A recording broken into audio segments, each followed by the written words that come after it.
Hi, my name is Hannah, and my topic is, to what extent does religion affect the prevalence of sexual violence in Afghanistan compared to Denmark?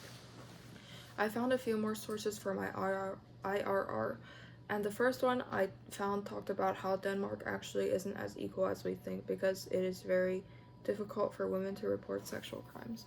In the example from the article, a journalist named Kirstine Holst was raped by a friend when she stepped at his house, thinking that he was safe and just a friend.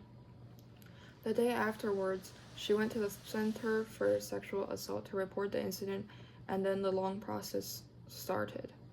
Holst had to jump between police stations just to get her complaint registered.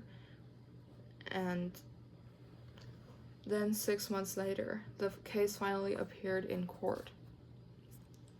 The man was acquitted by the court and was not charged for any of his crimes because apparently the woman didn't have enough evidence. And the second source I looked at was an extremely passionate article from the Harvard Divinity Bulletin by William T. Cavanaugh.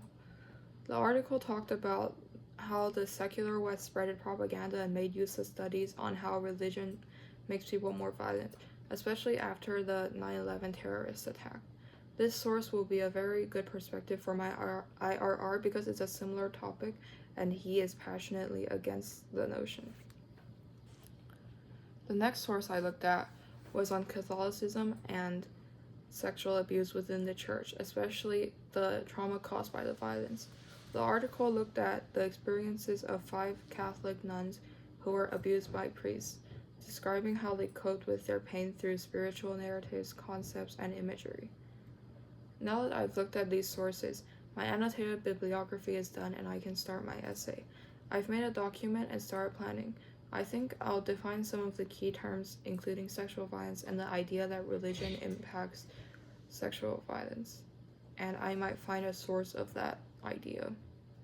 I'm not really sure about which 3 main topics I should talk about because there's a lot.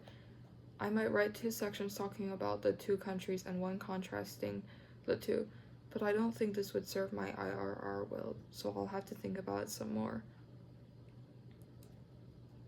Thank you.